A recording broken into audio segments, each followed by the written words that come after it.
जी सामीन मोहतरम, हम आपको खुशामदीद कहते हैं। एक दफ़ा फिर मेरे साथ मौजूद हैं जनाब मुबशर बेग साहब। मेरे कुलीग रहे हैं ये, और साथ हम पढ़ते भी रहे हैं, क्लास फेलो भी हैं। कुलीग इस तरह हैं कि एक ही इदारे में हम पढ़ा रहे हैं। इदारा सिर्फ शाखों में है, एक ही इदारा है, फिजिक्स कॉलेज उसका नाम है। ये एक कैंपस में और मैं दूसरे कैंपस में हूँ, और टीचर ये भी फिजिक्स के हैं, मैं भी फिजिक्स का हूँ। तो इनकी तरफ चलेंगे और इनसे जानेंगे हम कि क्या ख्याल है आपका कि किरदार की डेवलपमेंट कैसे की जा सकती है और इंसान कैसे निखर के आ सकता है।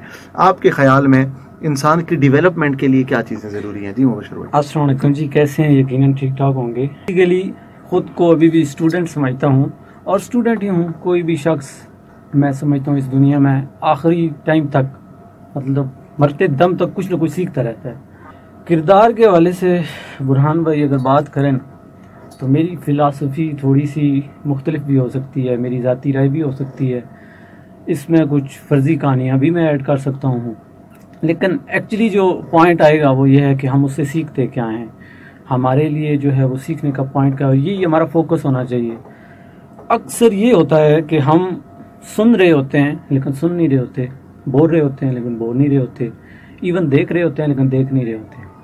कुछ लोगों को ये मेरी बात समझ भी नहीं आती।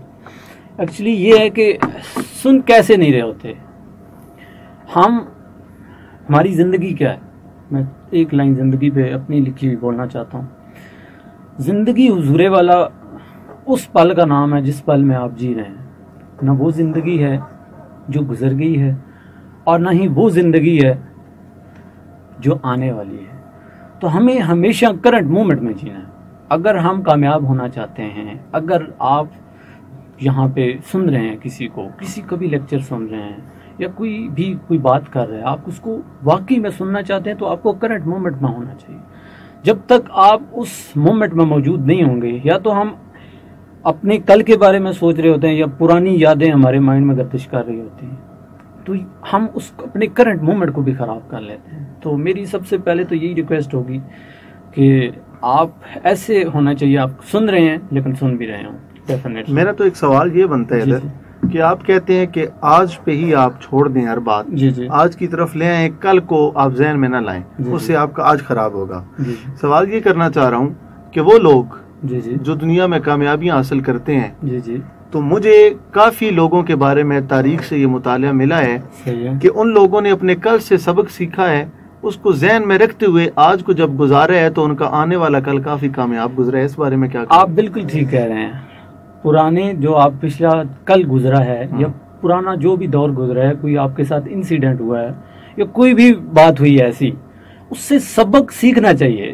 इससे मैं बिल्कुल इनकार नहीं कर रहा। मैं सिर्फ ये कह रहा हूँ कि जब आप करंट मोमेंट हैं, कोई काम कर रहे हैं, तो उस वक्त आपका सारा फोकस उस काम पे होना चाहिए। यानी उस करंट मोमेंट में आपको रहना है जी। उस करंट मोमेंट में आप मसलन किसी को सुन रहे हैं और आपके माइंड में वो पुरानी यादें चल रही हैं, तो आप उसको कैसे सुन पाएंगे?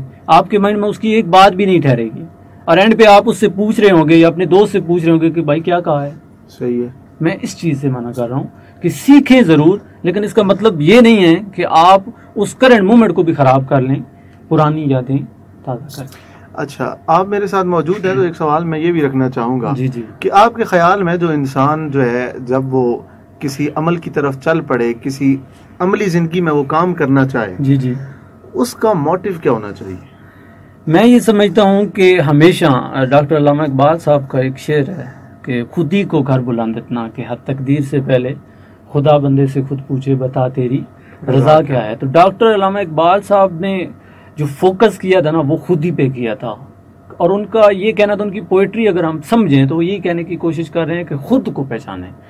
तो मैं ये कहता हूँ कि सबसे पहले अगर आगे बढ़ना है तो आपको खुद को पहचानना है।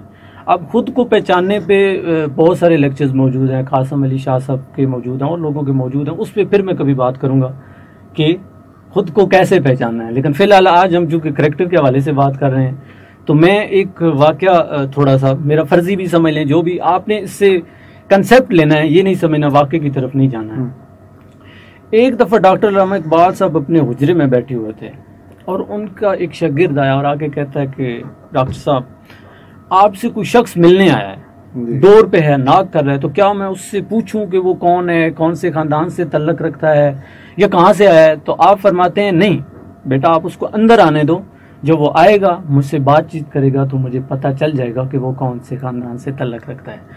इंसान का करैक्टर, इंसान का किरदार, इंसान की बोल चाल ही उसकी पहचान है।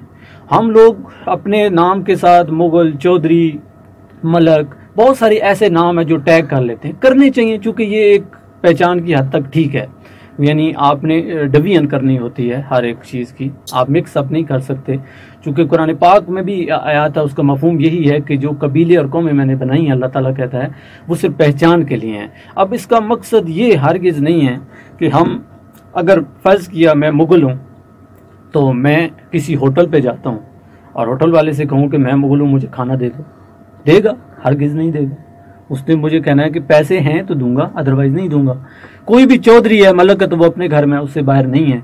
तो फिर कौन सी ऐसी चीज़ है जो लोगों को अट्रैक्ट कर सकती है? वो हमारा हुस्न सलूक है दूसरों के साथ, एटीट्यूड है, किरदार है, हम बोलते क्या हैं, और वही बोल चाल जो हमारी, छोटों के साथ कैसे पेश आना है, उनसे बातचीत कैसे करनी है, बड़ों के साथ कैसे बातचीत करनी है, और उनके साथ कैसे हमें बिहेव करना है, यही एक्चुअली हमारी पहचान होती है। इसके लिए मैं एक वाक़या कोट करता हूँ। आप सल्लल्लाहु अलैहि वसल्लम एक दफ़ा कहीं जा रहे थे तो दरवाजे पे एक बुढ़िया बैठी थी, उसने एक गठली बांधी हुई साइड पे रखी हुई थी वो गठली, और आप सल्लम उस टाइम जवान थे, तो आप सल्लम तो उसने कहा कि ए नौजवान, ये गठली मेरे सर पे रख दो। तो आप सल्लम करीब हुए और आप सल्लम ने जब वो गठली उठाई और उठा के सर पे रखने लगे तो आपको महसूस हुआ कि ये काफ़ी भारी है। तो आपने उनकी एज देखते हुए, उम्र देखते हुए, आप सल्लम ने खुद अपने सर पे उठा ली और कहा कि आपने कहाँ जाना है? तो उस पर बुढ़िया फरमाती हैं कि इस मुल्क में, इस इलाके में, मक्का से वो हिजरत करके जा रही थी, तो ये कि मक्का में कोई ऐसा शख्स आया नौज़ुबिल्लाह जो जादूगर है, और लोग कहते हैं कि अगर आप उनको देख लें तो आप अपना धर्म बदल देंगे, अपना दीन बदल देंगे।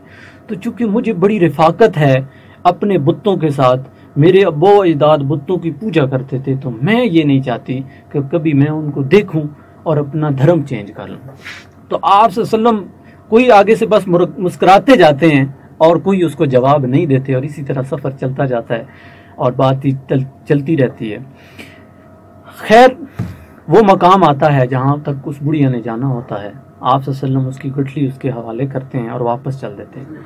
जब वापस पलटते हैं तो बुढ़िया पीछे से आवाज़ देती है कि ए नौजवान, कम अज़ कम मुझे अपना नाम तो बता जाओ कि जहाँ पे मैं उस शख्स का जिक्र करूँगी नौज़ुबिल्लाह, जो जादूगर है, जिसकी वजह से मैं मुल्क छोड़ के आई हूँ अपना, वहाँ पे तेरा भी जिक्र करूँगी कि वहाँ पे कैसा जवान था जिसने मेरी इतनी मदद की और मैं उससे इतनी ज़्यादा मुतासर हुई।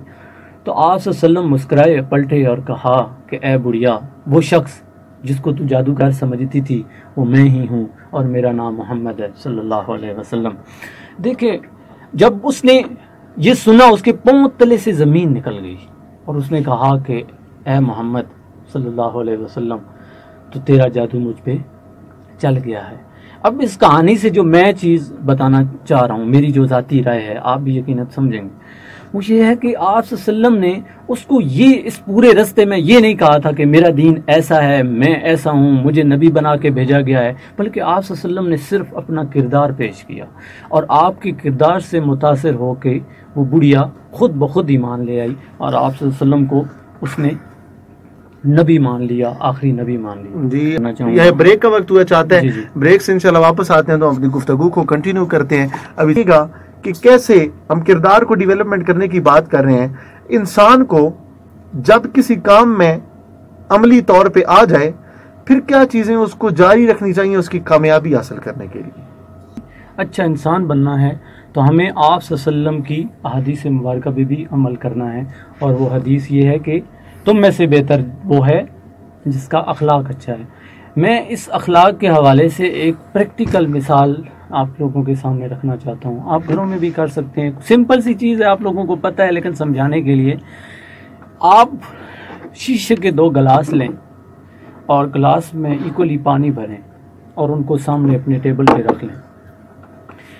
दोनों में साफ पानी है। अब ऐसा करें कि स्याही, केचप या इस तरह की कोई भी दागदार चीज़ें एक गिलास में डाल दें और दूसरे को इसी तरह साफ रहने दें। एक वाइट पेपर ले लें या वाइट कपड़ा ले लें और उस एक ही कपड़े के या वाइट पेपर के 2 हिस्से आपने करने हैं और अलग अलग एक गिलास में डुबोना है जो साफ पानी का था और दूसरा उस गंदे पानी में डुबोना है।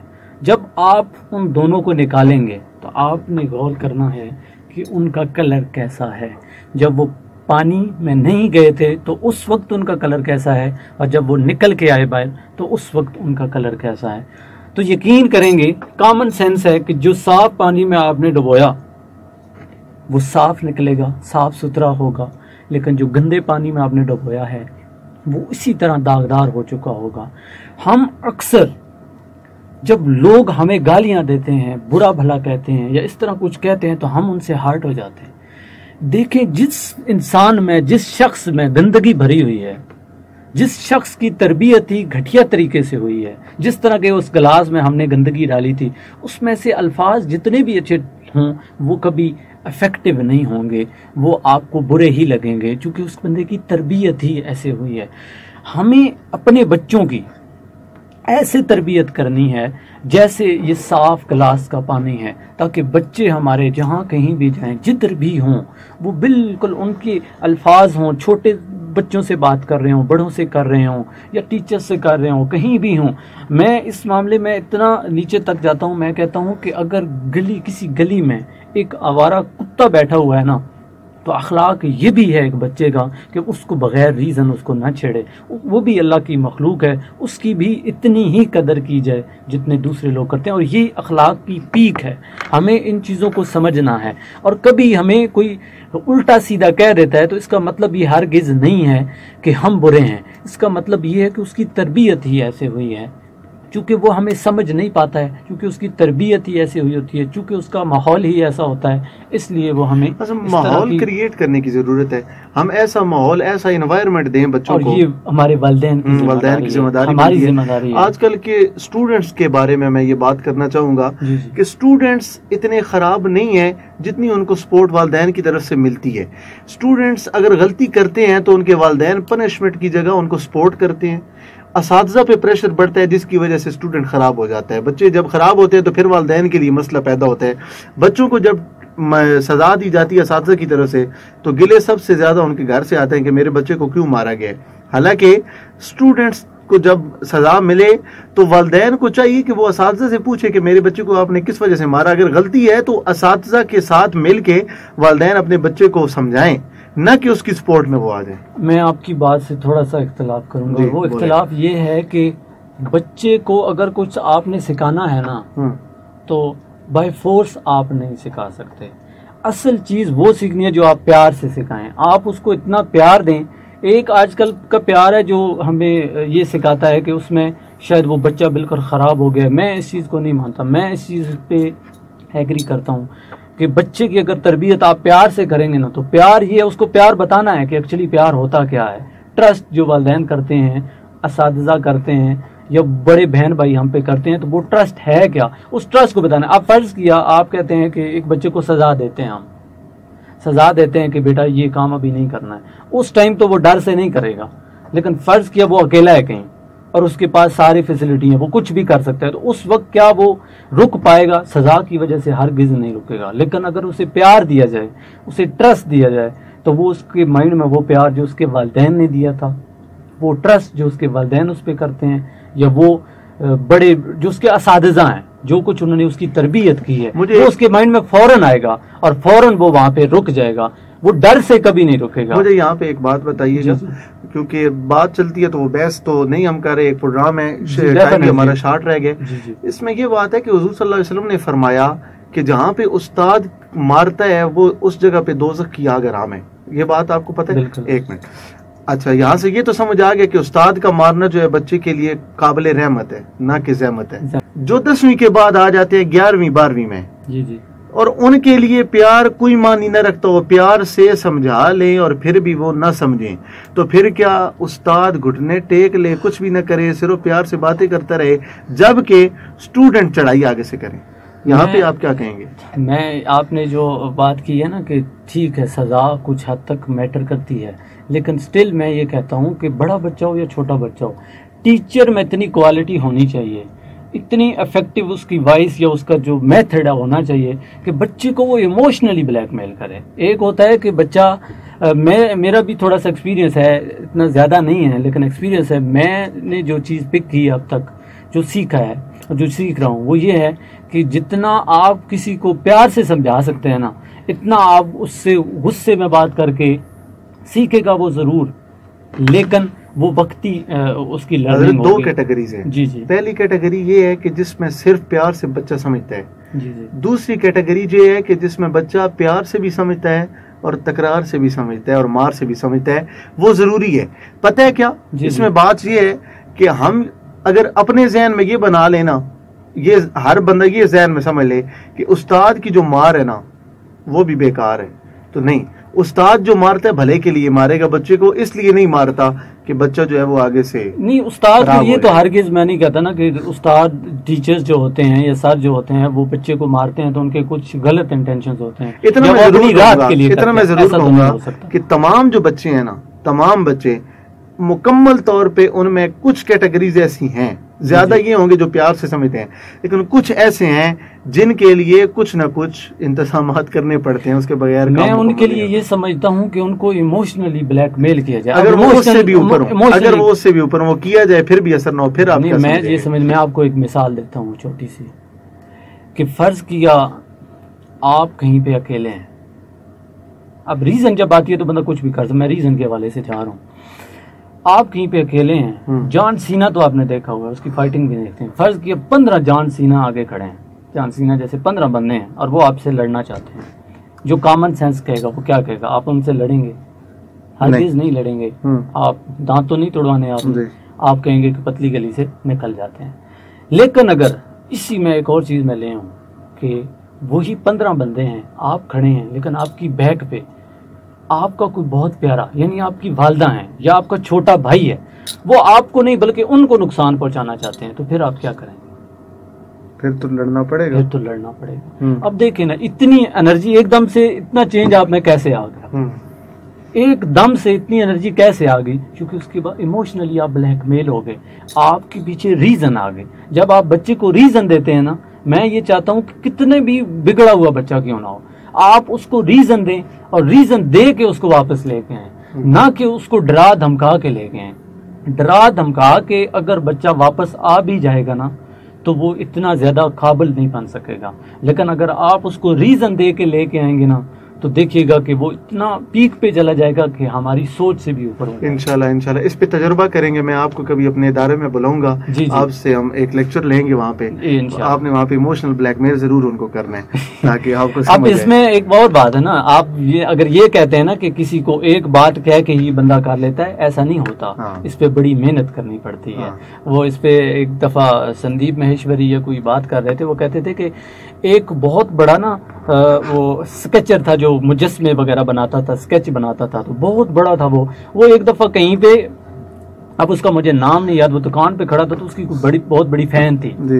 तो वो वहां से आगे भागते भागते उसको कहती है कि रुको रुको, मैं आपकी बहुत बड़ी फैन हूँ तो मुझे कुछ चाहिए आपसे। उस वक्त वो अपनी पॉकेट्स में हाथ डालता है तो उसके पास कुछ भी देने को नहीं होता। जब कुछ भी देने को नहीं होता ना तो वो कहती, उसे कहता है कि मेरे पास तो कुछ है ही नहीं, मैं क्या दूं? वो कहती, जिद बनाती है, नहीं मुझे कुछ चाहिए, मुझे कुछ चाहिए। तो साथ ही शाप होती है, उस पर एक खाली पेज पड़ा होता है, वो वहां से पेंसिल लेके ना 30 सेकंड के लिए उस पर कुछ ऐसे लाइनें मारता है और उसको दे देता है। और जब देता है तो कहता है कि ये $1 मिलियन की है, ये $1 मिलियन की है, और वो उसको इतना मजाक में ले रही होती है। खैर जब वो वापस आती है, क्योंकि उसकी बहुत बड़ी फैन होती है, तो वापस आती है तो पूरी रात यही सोचती रहती है कि क्या वाकई इसकी इतनी कीमत होगी। जो ही सुबह होती है तो पहले वो बाजार जाती है, और बाजार जाती है तो उसे पता चलता है कि ये स्केच वाकई ही $1 मिलियन का है।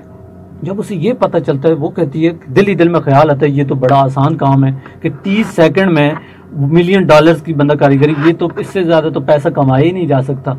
वो वहां उसी वक्त वहां से निकलती है, कहती है कि आज तो मैंने उसको ढूंढना ही ढूंढना है।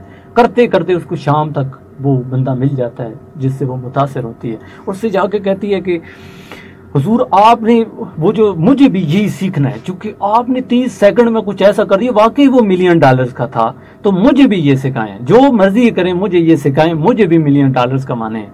तो उसने मुस्कुराते हुए जवाब दिया, उसने कहा कि बेटा ये जो मैंने 30 सेकंड में स्केच बनाया ना, इसके लिए मुझे 30 साल लगे हैं, तुम भी अपनी ज़िंदगी के 30 साल दे दो और तुम भी इस काबिल हो जाओगी। कोई भी चीज़ बुरहान भाई, कोई भी आपने काम करना होता है ना जो बड़ा होता है, जिसमें एक होता है, मैंने आपको कहा कि एक बच्चा है जो सिंपल आप उसको डरा धमका के FSC करा लेंगे, मैट्रिक करा लेंगे, लेकिन जब आप उसको रीज़न दे के जाएंगे ना, तो वो ना FSC ना मैट्रिक, वो कहीं और चला जाएगा, जो हमारी सोच है, और उसके लिए हमें बहुत मेहनत करनी पड़ती है। आपके हर हाल में उस्ताद का डिफेंस करना चाहिए बच्चे के वालिदैन को, ना कि वो बच्चे की सपोर्ट करे। बिल्कुल करना चाहिए। वो उस्ताद की राय को अपनाए, बिल्कुल, ना कि वो बच्चे की राय को बेहतर माने उस्ताद से।